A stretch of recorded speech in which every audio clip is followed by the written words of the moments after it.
We are a huge market. It's not a niche, we're a mass market. So the idea that appealing to or being vocal about your LGBTQ plus inclusion credentials running counter to a kind of commercial imperative doesn't make sense. We see short-term boycotts, have their effect, but those things don't take into account longer-term trends of market making. Welcome to the Media Leader Podcast. I'm Jack Benjamin. 2023 has seen a startling spike in anti-queer rhetoric and misinformation around the world. In the US, trans people have been significantly targeted by right-wing politicians. According to the Trans Legislation Tracker, a website tracking legislation that targets trans people, over 566 bills have been introduced in federal and state legislatures this year that seek to block trans people from receiving basic health care, education, legal recognition, and or the right to publicly exist. The rest of the queer community has also been regularly attacked by a growing chorus of bigotry, and that has spread to other countries around the world. U.S. brands have been ensnared in the escalating culture war. Bud Light was notably victim of a right-wing boycott for a partnership with transgender influencer Dylan Mulvaney, and Target received a high-profile onslaught of threats against staff for offering Pride products during the month of June. Both companies responded by capitulating to pressure. As has been expressed by a large number of speakers at our own events and writers in our columns, it is clear that media properties, brands, and advertisers must do more to support the queer community and speak out against anti-LGBTQ plus misinformation, especially in the months outside of Pride. But how should they best do so? Cass Naylor is co-director of advocacy at Outvertising, the not-for-profit LGBTQ plus advertising and marketing advocacy group. He's also an independent diversity and inclusion consultant and campaigner, and until recently, he worked in comms and marketing for the Financial Times. Cass, it's a pleasure to have you on the podcast to speak on these issues. Welcome. Thank you very much. It's a pleasure to be here. And we're also joined by my colleague, Ella Sagar. Ella, pleased to chat with you on here as always. Thanks so much. Cass, first of all, I want to know a little bit more about you. Tell us a bit about yourself, how you got into media, and also what, if anything, has changed since you entered the industry, especially as it relates to how queerness has been viewed within the industry. Sure. Okay, so the context for all of this starts really when I moved to London in 2014, and I immediately started working as an investigative journalist. Me and someone I went to college with and one other contact of ours came together to fill what we thought was a gap in the media space, which was exhaustively researched investigative content around political issues for the age demographic of 15 to 25. So that kind of like that area that I think TLDR News speak to quite well at the moment. But I started out doing that, and that's where I ended up moving more into looking at social issues. I did a lot of work around the 2015 election and the topics around that. Obviously, at the time, we were kind of starting to have this, obviously, equal marriage came into effect in 2013. So we were in the immediate kind of post the dizzy heights, I think, of optimism about where we were going as a country with regards to LGBTQ plus rights in that kind of early 2010s period. I was with them for a while. I kind of remained interested adjacent to current affairs for a time, skipping ahead a few years because I was studying at the time as well. I ended up at the FT in 2000 and, goodness me, I think it was 2018. I have my own CV here just to make sure I get the years right. But I started out in events, but I very quickly moved through the organization into various sort of special projects roles, publishing roles, and then I eventually ended up as the global coordinator for the communications and marketing department, which looks at the FT's reputation as a business more generally, and thinks about that in the context of our commercial editorial priorities. But at the time, I also was running the LGBT employee network, Proud FT, which is a fantastic organization within the FT, really kind of leading the conversation. And I, not to big other word too much. I was the co-chair for around about 2 years, and during that time, we sort of wanted to really hit at some important but difficult work that needed to be done. It's sometimes easy to think that activism is all about rainbows and logos and badges and flags, and all that stuff is important. But we really wanted to tackle an issue that was nascent in the media space, and we were seeing it develop in real time, which was this pivot to talking about trans people as essentially a political football. And that kind of really, really came to the fore from 2017 through to 2019 and has reached a fever pitch now. So we've identified that the number of articles in the British press that reference trans people over the course of the last 5 years has gone up 217%. And over a commensurate rate, at a commensurate time frame, the rate of hate crime against trans people has gone up 154%. I can literally put these graphs next to each other, and the correlation is very clearly obvious. So there's a role here. There's a role here for the media, or really a responsibility within the media to look at how it's currently talking about these issues, and think about the responsibility of having a kind of platform like that, not just, the newspaper I've worked at, but other media entities too. And I worked with the BBC, The Guardian, other media groups who have had big internal inclement issues around these topics, all very well documented. So I was in that role for about 4 years at the FT, 2 years in those previous two roles. Managed to get a trans inclusion policy passed, which is the most comprehensive trans inclusion policy in the media space in the UK at the time. That was with a view to essentially going to the other media companies and saying, here's this example. It's like, please take this. Yeah, exactly. Take what we've done and roll with it. We unfortunately, we couldn't talk about it a lot publicly because transphobes started to come for the company as soon as we even started talking about having a trans inclusion policy. So obviously with my PR hat on, the risk management bit came in and, that had consequences. But I think we managed to roll the policy out from the UK to the US now. I say they. So it's working, but it kind of became a bit of a white whale for me looking at what is the relationship between money, the media, and public opinion, and what are the forces that are underpinning that, and how can they be influenced in a kind of more positive direction. So then I'd been involved in advertising for some years during that time, but very, very tangentially. I was asked to join the advocacy, what was then the activism and advocacy team. I have since rebranded it to just advocacy, which speaks to my theory of change, we can talk to a little bit about in a little bit.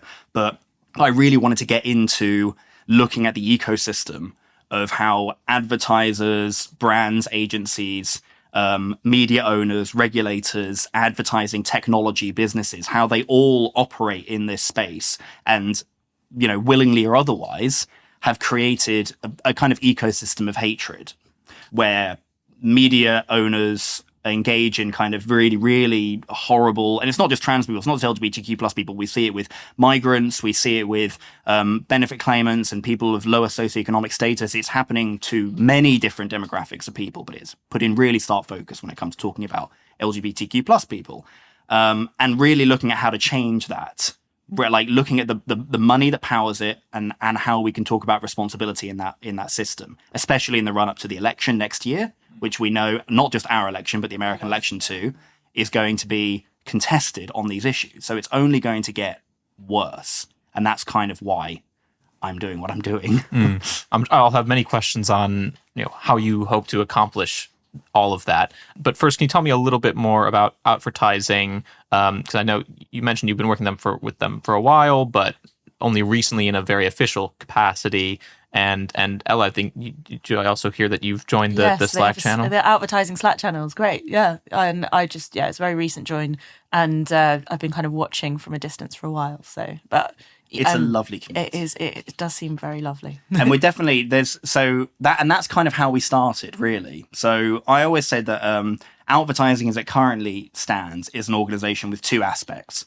One of which looks inwards. It looks at the industry. It looks at pastoral support for LGBTQ plus people working in advertising. And that's not just in the agencies, but in-house in the brands and in every other part of that ecosystem I mentioned. And looking at how we can promote inclusivity, promote inclusive hiring, LGBTQ plus people at the top of these organizations in the decision-making spaces and stuff like that. But it was very much a community group rather than a externally looking advocacy or campaigning organization. There were iterations of my team in previous versions of Outvertising, but we struggled to kind of pin down a theory of change that we could all kind of get on board with. I'd been involved in both of those previous iterations and seen them rise and seen them kind of fall apart. So knew that I wanted to do something a bit different. And now Outvertising has this dual function where we are simultaneously doing the internal bit, and the Slack community is part of that. It's, it's the mentoring scheme and the training that we do. Like we do an enormous variety of things, services, consultancy and advisory and, policy production. Considering that we're all volunteers, none of us get paid to do this. So it all lands on a Sunday or all lands on an evening. But but yeah, so we started out originally as an organization called Pride AM, which we got feedback that sounds like a radio show. So we decided to reorganize the organization a little bit. So we were a charity, and now we're a company limited by guarantee and not for profit. But with that kind of came a bit of a renewed focus in thinking about advertising as a force for change in the advertising sector, and how we can use our access and our membership and our credibility to affect policy change in the agencies, policy change in the brands, really convene those groups and actually try and get concrete measures to change the way this business works currently. So that's what we are now, essentially. We're the kind of dual 17 hands, never enough time, but having good impact, I think. It's getting more impactful.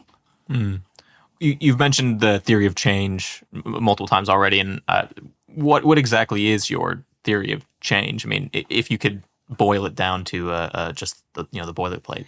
So broadly, we're of the opinion that the commercial forces can be used for good in this context. We talk a lot about responsibility in capitalism. We talk about, because there's a tendency, and we have these conversations. My boss, Lucy McKillop, was on BBC Radio 4 on Friday on Antisocial talking to Brexit Party MEP, and he kind of illustrated this view that we run counter to against quite nicely, actually, because he's very much like, businesses exist to extract profit. They exist to generate profit for the shareholders, and that is their sole and absolute responsibility. And there is no other consideration really that needs to be made, and anything that restricts that is anti-business, anti-freedom, etc. Whereas we generally have the view, or at least I certainly have the view, that you can look at businesses as actors, political actors. I mean, I don't necessarily like the fact that they are, but that's the case. It feels like so.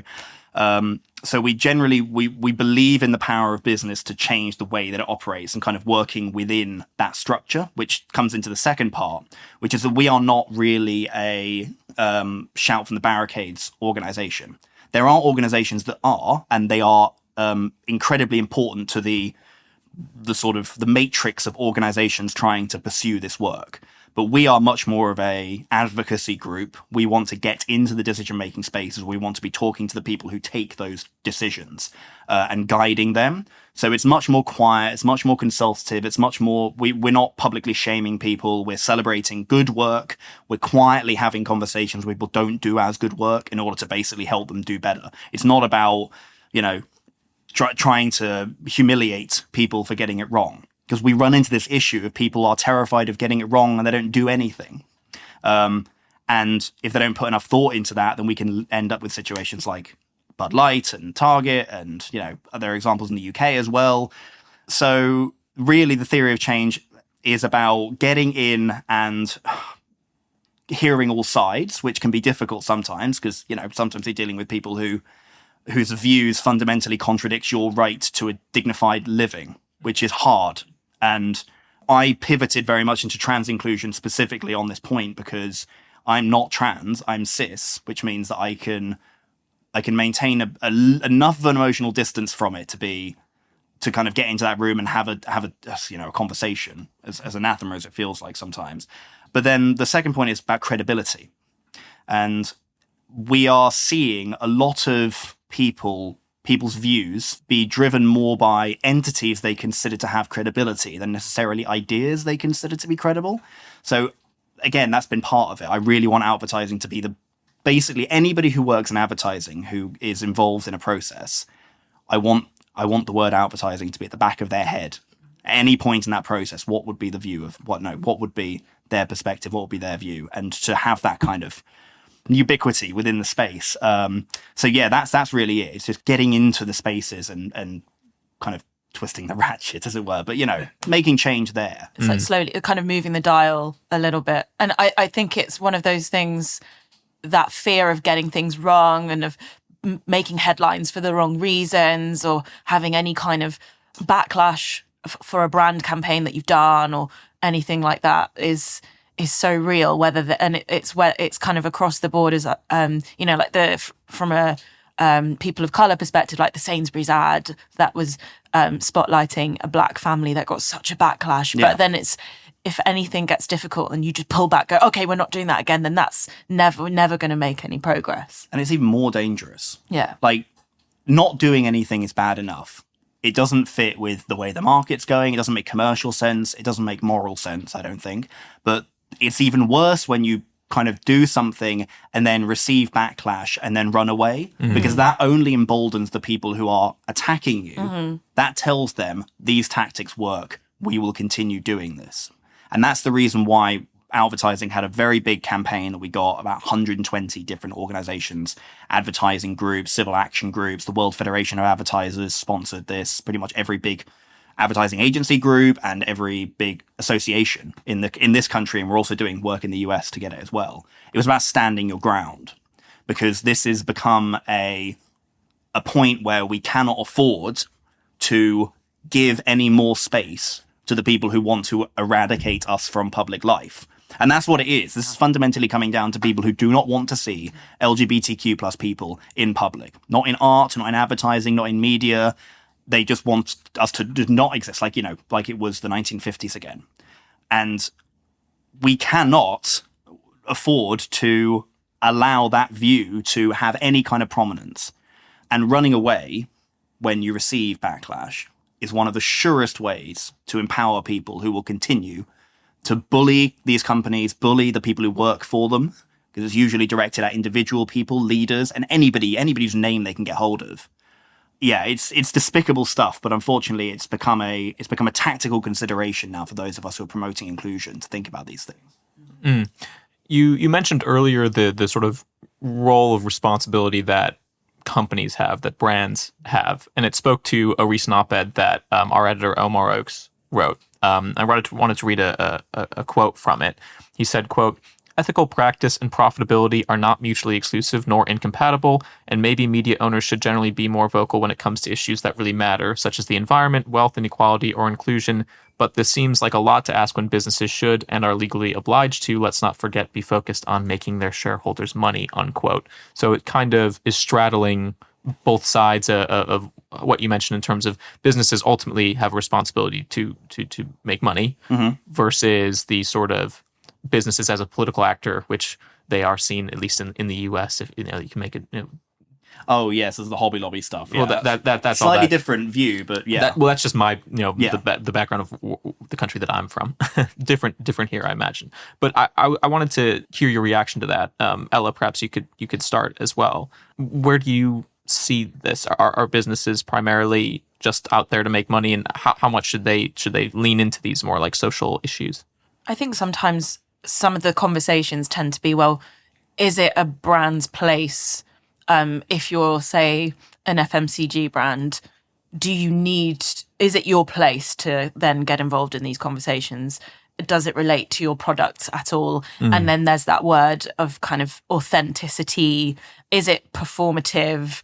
But I do genuinely think that, especially when it comes to being ethical, when it comes to being inclusive, I don't think that's mutually exclusive for companies that started out with that kind of ethos. I think that it is possible and it probably in future is going to become, it's becoming more and more important, because consumers are choosing, or a lot of consumers are choosing brands based on how they present their views on these issues and also on the environment.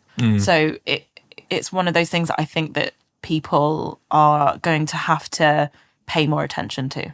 Has it become a little bit more zero-sum than perhaps it used to? Because I mean, Pride didn't used to be such a backlash month, which we saw this year, which was, I thought kind of crazy. In particular, yeah. This year's especially, where a brand just looking to put a rainbow flag up or something, which is the most minor insignificant thing that they probably could do to support Pride that month, would receive backlash and people boycotting their products. Is it becoming a sort of choice for businesses more so than it used to be? Well, I think there's one thing that's important to identify about the backlash that we saw over Pride, which was that it's very patently the result of a coordinated campaign. We know that, Matt Walsh and the Daily Wire are out here saying their theory of change is basically bully the companies to stop doing this stuff. He's on Twitter saying this exact thing. So we know that it's being organized by a small, very, very focused group of people who want, as I said, the erasure of LGBTQ plus people from public life. But to the point about the perceived tension between the kind of commercial priorities and ethical priorities of business, we know I've got about a dozen surveys not a dozen surveys, a dozen pieces of research, ranging from, the World Economic Forum all the way through to primary research done by various market research agencies that show between 2/3 and 4/5 of people are more inclined to buy from a brand whose values align with their own. So we have empirical evidence that is true, and that's true across 25 different markets. It's as true in the UK, France, and America as it is in Nigeria and Pakistan and the Philippines. That's where this research comes from. And the trends show that it's actually getting more significant, especially in Western markets. So we know that there is an ethical interest from people who they want to buy from brands they believe are doing good, because, it's certainly in FMCG, there's so many options. Like, what is actually differentiating these products? It's how good people feel when they buy them. They don't want to, if we're spending what little money we have nowadays, you don't want to end up propping up an organization who runs counter to your very kind of reason for being. And we also have concurrently statistics that show that more and more people are identifying as LGBTQ plus than ever before. I don't think that's because people are becoming more queer. That's just because people are more free to be queer in the public world now. But those two statistics together show a trend that brands really should be getting on board with. I mean, the pink pound, and I don't really like using this term because it's a bit nebulous. Reasonably well evidenced estimates of the pink pound put it at between 1.6 and $3.7 trillion globally every year. So we are a huge market. It's not a niche, we're a mass market. So the idea that appealing to or being vocal about your LGBTQ plus inclusion credentials running counter to a kind of commercial imperative doesn't make sense. We see short-term boycotts, we see short-term boycotts have their effect, but those things don't take into account longer-term trends of market making, where queer people who previously would not have bought Bud Light, or in the Bud Light case, everyone boycotted them because they did it so badly. Right. And that's the reason. So you saw the right wingers boycotted it to start off with, and then the response was so bad. And Dylan went on Instagram, I believe it was, and said that she had just felt abandoned by Bud Light, and then queer people boycotted them, and now they're seeing the economic effects of that. But Grind Coffee in this country had a similar sort of pile-on, and they saw their sales double in London. So there's a very, very easy to identify opportunity, and thankfully it makes it easier because it also runs parallel to the ethical imperative that I think a company should have to promote these values. But ultimately it comes down to, you need to make sure that your company is doing it right internally. Like, belong at Pride. Like, if you're going to come to Pride, make sure that you can justify to yourself that you belong there.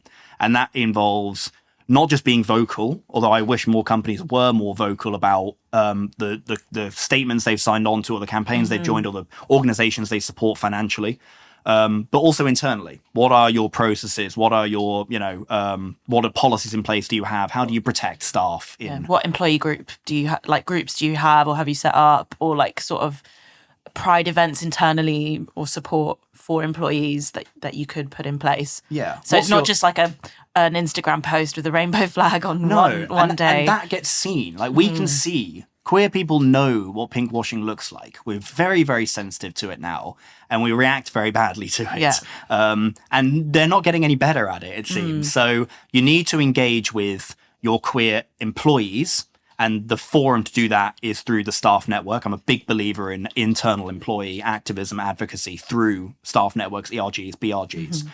Lean on them. They are your experts. But make sure that you deserve to be showing up where you're showing up. And then be loud about it, because we need companies to be leading the charge. Because it's all peer pressure, right? one company kind of leads the pack and goes, okay, I'm going to be a bit brave. I'm going to be out there. Thinking of Nike and Colin Kaepernick, for instance. I'm going to go out there and I'm going to be, bold and unapologetic. Exactly. Yeah. Not backing down, not being seen to prevaricate on the issue, but saying this is our value, this is what we believe in, and being confident that the market will respond to you in a way that is positive. But you need to kind of get your own shop in order before you start doing stuff that loudly, because then it just looks inauthentic, and then you're not going to get the benefit. We've mentioned Pride a number of times already in the conversation. We're 2 months now since Pride. I know that ad spend support tends to come out during the month of June, but has it continued since then? I know, Ella, you've written about this issue and spoken about it quite a bit, as well, with also like South Asian Heritage Month. There's other examples, holidays like Eid or Hanukkah, where there might be some advertising spend around that time period, but then maybe not so much throughout the rest of the year. I mean, what does the market look like post Pride? Has there been any continuation of support since the past few weeks? That's a very good question, actually. Yeah, I think for me personally, I think sometimes it depends on the brands. Like sometimes you'll see like the odd rainbow or that sort of thing that and for instance, on my email signature, I've just kept my Pride flag on there because I don't want to change. I don't want to just have it for June and then change it back. But I think you see little things, and I think there was an ad that I really loved, the National Lottery ad, yes. which was just like it's a kind of classic brand kind of ad, and it's a romance story of they meet in a pub and one of them's got a National Lottery ticket in his pocket, and it's like it punctuates and they just go through the time in this 30-second ad. They go through these different time periods and milestones of their relationship, and the National Lottery ticket's kind of there, and it's a gay couple, and it doesn't feel like really sort of inauthentic to me, at least. And it's not often that I send ads to people or show them, be like, look, this is an amazing ad, but it was very uplifting, and I think that came out around June, July, but I don't think it was a specific kind of this is for Pride ad. No, it's part of the kind of theme of usualizing LGBTQ plus lives to people. There was another advert, similar sort of premise. I believe might have been T-Mobile, potentially. It was on a billboard not far away from where I lived. And I remember taking a picture of it and sending it to someone as well. I mean, like, this is just, I almost didn't clock it, which is odd, but also lovely. Yeah. For somebody who works in this kind of advertising space to be like, oh, okay, well, there's something that was so innocuous to me, so normalized, so usualized, that I almost didn't notice that it was an LGBTQ plus or featured LGBTQ plus people. So it's a good indication that I think companies are starting to cotton on to this topic of representing us in an authentic way. Obviously, we've seen examples in the past. I remember there was a specific H&M advert.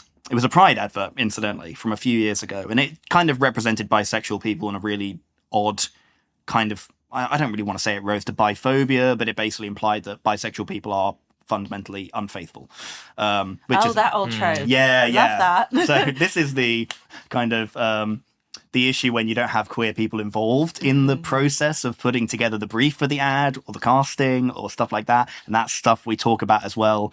But I think in terms of Pride, we always see this kind of cyclical process of companies really getting into, obviously, because it's a window, right? It's a moment where they can capture a market that's, I don't really know what the impetus of it behind it is really, but what in particular, because of the nature of how this Pride Month has been, specifically this Pride Month, as you've identified, Jack, it's like it's feverish.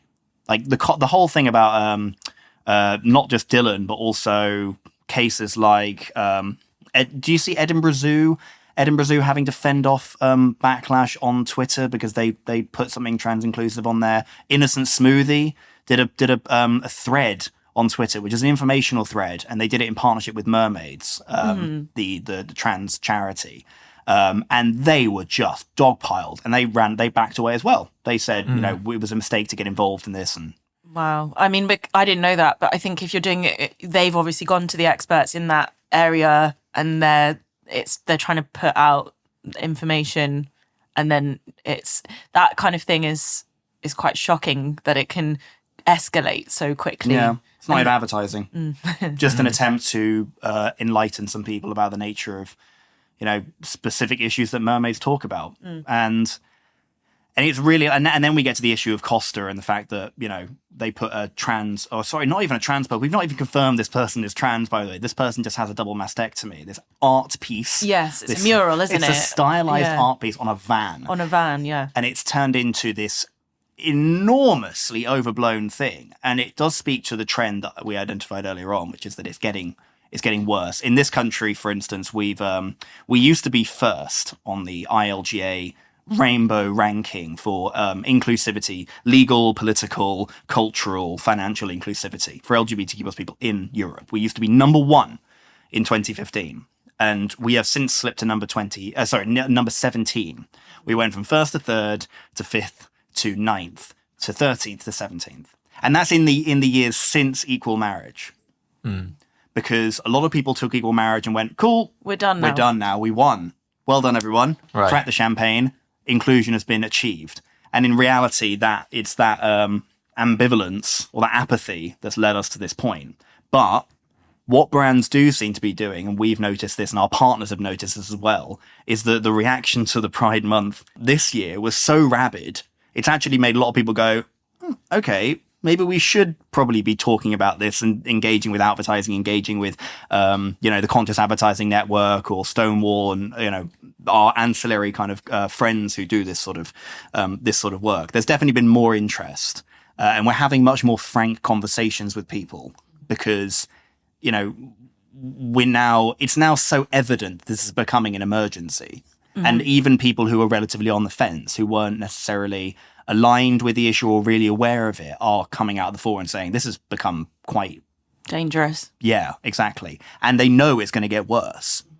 So I hope, and obviously we're working to make sure that trend turns into an outcome in time for next year. But yeah, it's always the situation of everyone gets very interested in LGBT people around May, June, July, maybe into August, because obviously Pride's run all the way through summer. But then when it comes to September, we've moved on to something else, and it's not productive. I'm kind of glad you brought up Twitter earlier and the harassment that happens on social media more broadly, and even broader than just social media, but any media. There's a lot of misinformation that was being spread as well this summer. That includes on places like Twitter, which is now known as X.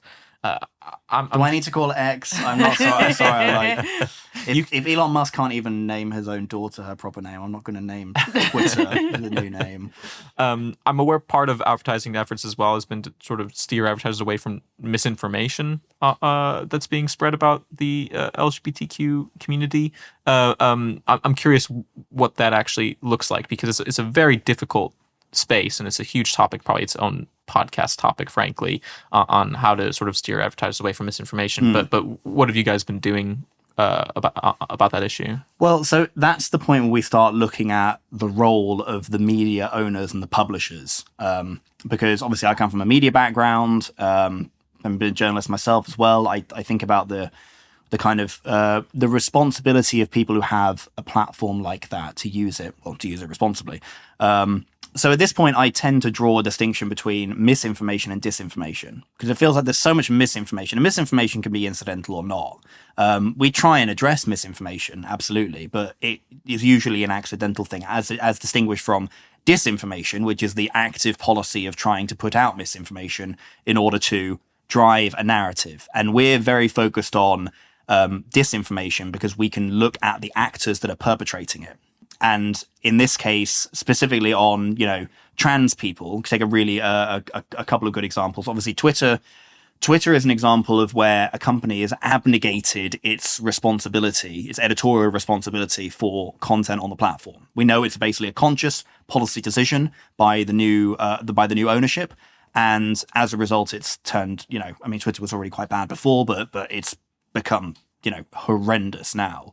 And yeah, we are advising brands to look twice at whether their content appears on the platform and what it appears next to. I think since there was desperately trying to get their advertisers to come back now under Linda Yaccarino. And part of that, they're offering all these new formats and stuff. They're completely missing the point, which is that advertisers are abandoning the platform not because they don't have enough formats to advertise. Or targeting or whatever it is. Yeah. They're running away because it's become a toxic place for brands and for people. And there doesn't seem to be any interest in addressing that content issue.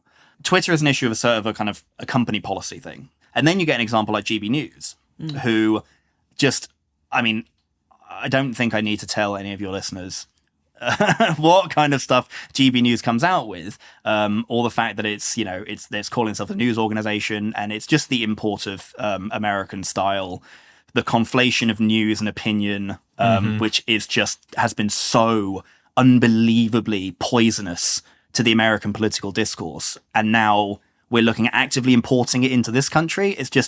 It baffles me. And we have conversations with brands about whether they want to, appear in GB News and other entities like that. But then it's also, broadsheets, the Telegraph, the Times, the Mail, the Guardian.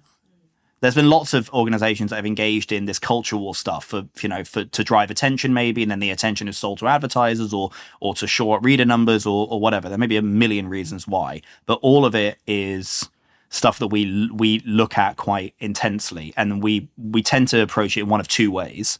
Either talking to the media owner themselves, and we might go through an intermediary like Intermedia UK, which is another organization I used to be part of, basically advertising for the media industry, or directly, or through kind of partners and whatever. Or we'll go to the brands and the agencies and say, look at your list, look at where your content is going. We can make quite a good case of it now because, we can pretty much make up, if it's people wanting a certain number of impressions, that can be made up in alternative mix-ups of media. Pink News is actually one of the fastest growing media organizations in this country. It's making a market in much the same way that I said earlier on that other companies can. So, yeah, the platforms one is difficult because we always run into the conversation about freedom of speech and freedom of expression and whether we're trying to censor newspapers from publishing stuff. And we're saying, no, we're not in the business of telling a newspaper what they can and cannot publish. We're merely in the business of advising businesses whether they want their brand and to fund it. And also, last point on this, but this is a really interesting thing.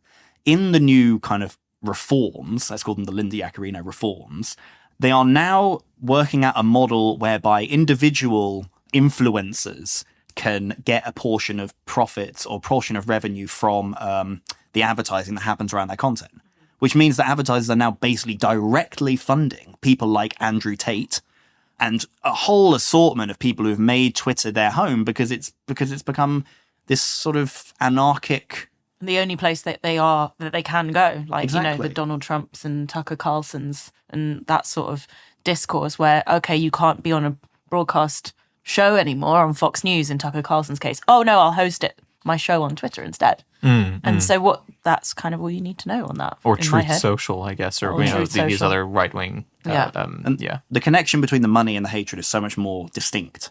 Like we've in the past we've had to sort of draw it out for people and show people the ecosystem, say this is how it kind of flows. But this is a really obvious example of just like Elon Musk and the administration of Elon Musk is trying to kind of incentivize people to use the platform, but people who are using the platform, the people who are using it to spread disinformation. And I don't know what has to change there for that to change. Yeah. But until then, we will be telling brands to look at that as a risky exercise. I mean, I don't know how its trust and safety team is at the moment, but it was completely hollowed out. And I don't think that's been backfilled. I could be wrong, but I think I'm not aware of that. That's the thing is if you don't have any kind of moderation, the kind of stuff that you see you can definitely see over the course of the last few months how that tone has changed, the type of content has changed, and whether that's to do with the algorithm or the creators that are now on the platform. It's just not it's not a pleasant place as a consumer or as a user to be.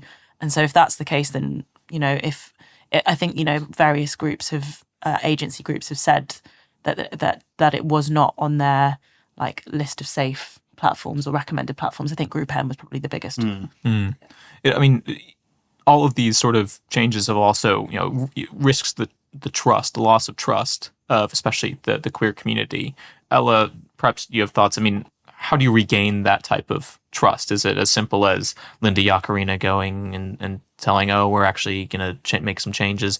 Or, I mean, from a consumer standpoint, I think a lot of people's relationship with a platform like X or Twitter has probably been sullied for the near future, at least. I think a lot of people did, sometimes if you've been on Twitter for a while and you are like, oh, there's another Twitter storm going on, or sometimes you would just go and read through the kind of the thread section and be like, oh, Twitter is a crazy place. That was that, but it wasn't quite as toxic. But trust can take years to build, but seconds to destroy, right? And I don't think it's an easy fix of, oh, if you just do this list of things, maybe Cass, you might have a different perspective, but I think it's just making sure that the platform is somewhere that people want to be. That's how and it has the content that they are seeking out. And if that's not there, then the trust is going to be impossible to build back. Last word on the topic. Cass, elevator pitch. How should brands be navigating advertising to and for the queer community, given all of the backlash, I suppose, and then the backlash to the backlash? It's a very complicated area, especially this year. What do you say if someone just asks you, look, we want to appeal to queer consumers, but we don't feel confident in our ability to do that? How would you consult? So the first thing I would say is talk to your LGBTQ plus staff. They're as I said earlier on, they are your best consultants on this.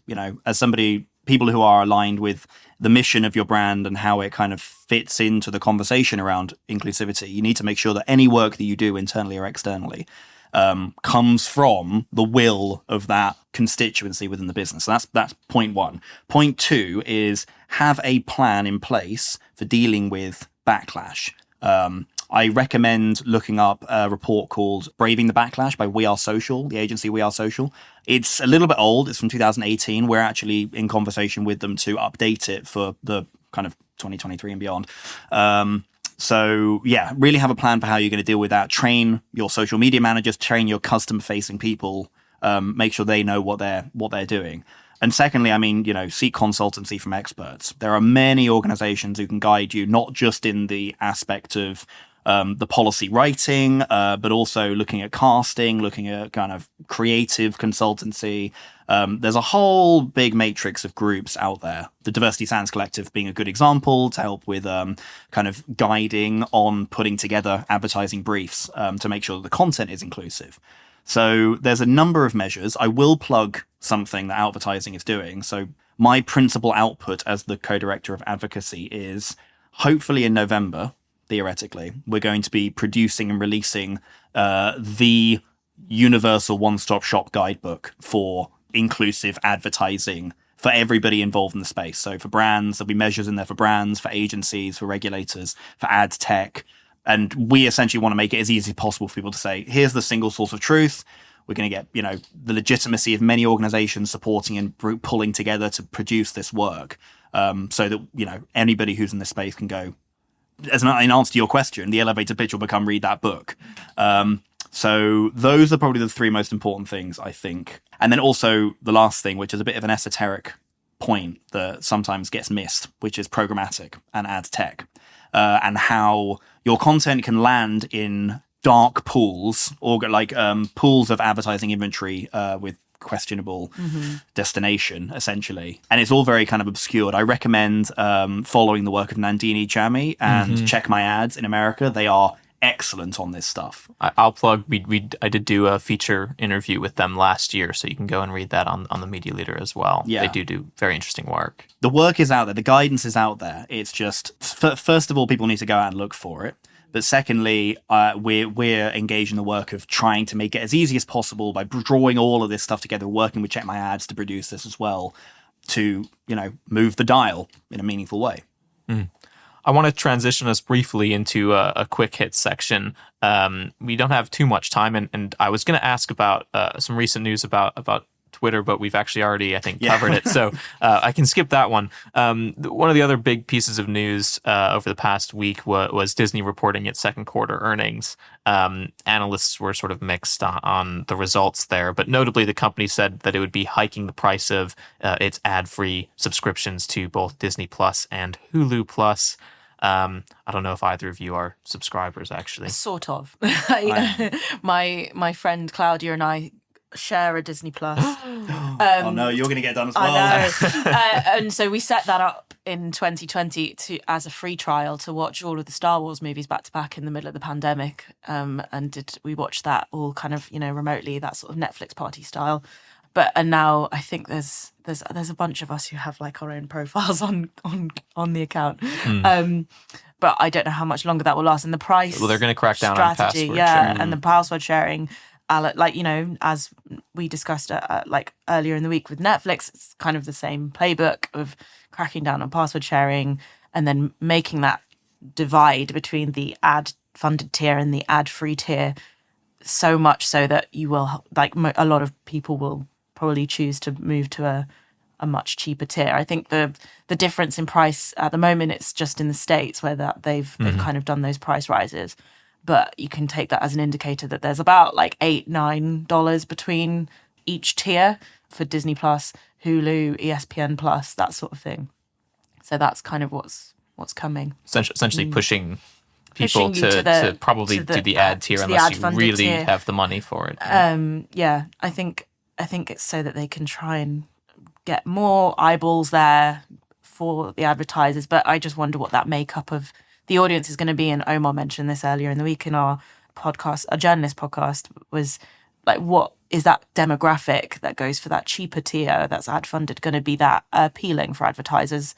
And maybe this is how they try and get more of that sort of hard to reach audience to shift down. I don't know. Cass, do you subscribe to these streaming services? So I pay for my family's Disney Plus, incidentally. So like my dad pays for the Netflix, my mum pays for the Amazon Prime, and we kind of all share a little bit. It's nice, but obviously that's good. I think they've already sorted the Netflix thing out, so now I can't get access to it. So, but yeah, no, I think I actually pay for the premium one. Turns out I don't actually get the ad-free one, although I probably will get the ad-free one just because the principal motivator of me, as with most consumers right now, is the cost of living crisis. And I obviously want to. I'm a massive dork, so pretty much anything the Star Wars puts out, I will consume, for better or worse.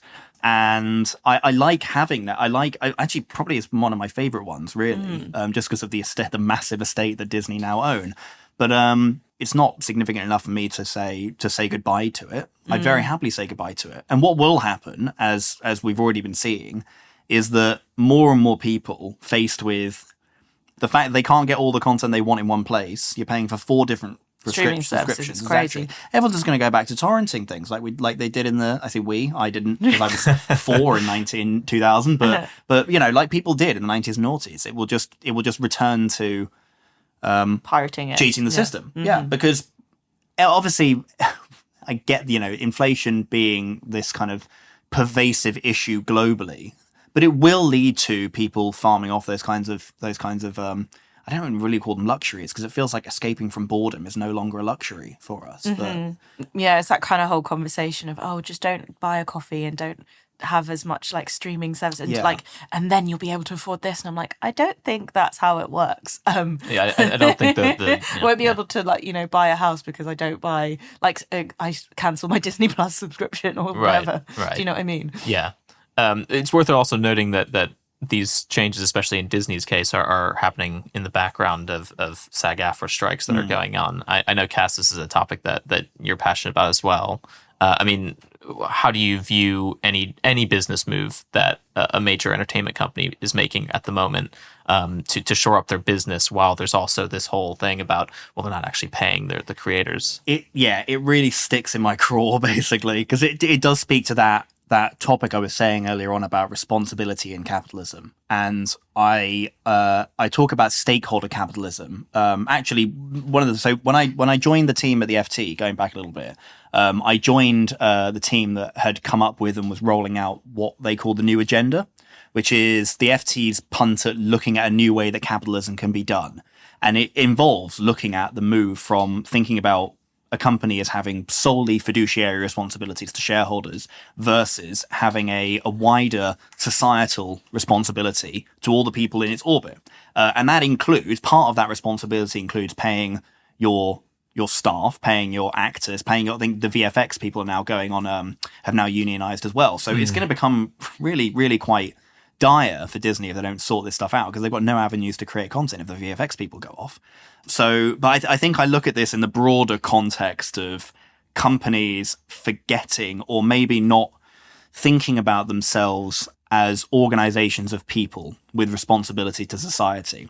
Now, we obviously, may approach this from different contexts, because in obviously America we have the Hobby Lobby thing and businesses being considered political actors for the purposes of lobbying, which is a slightly different thing than what I'm talking about, which is more about actively at the top level of business, executives thinking about risks and bottom line impacts that might be taken by doing good work, environmental work, social work. I mean, what we'd call ESG, but I call corporate social responsibility. I don't call it that. I didn't come up with that, but it's a term that I use quite a lot because it does speak to that. And, Disney are failing that test, as many others are. I mean, we're seeing the public sector strikes in this country. It will only get worse. It's only going to get more and more significant. I don't know what we'll have to crack for it to change, but, we're moving in the direction of, I don't want to say general strike territory like I'm some kind of radical syndicalist, but it's but it's definitely, there's something in the air. It feels like it's moving in that direction. Well, on that cheery note, that is... Sorry, revolutionary zeal. That is all the time that we have, but it's been such a pleasure chatting with you about some really important topics today. Cass, Ella, thank you both for joining me. Thank you very much. Thank you for listening to the Media Leader podcast. This episode was edited by our production partners, Trisonic. You can find and listen to all our episodes on our website at themedialeader.co.uk or wherever you get your podcasts. But just remember, please do subscribe to be notified when we release our next episode. From all of us at the Media Leader,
if you like this video, please subscribe. The Media Leader is the UK's leading source of analysis, opinion, and data for people who work in advertising and media.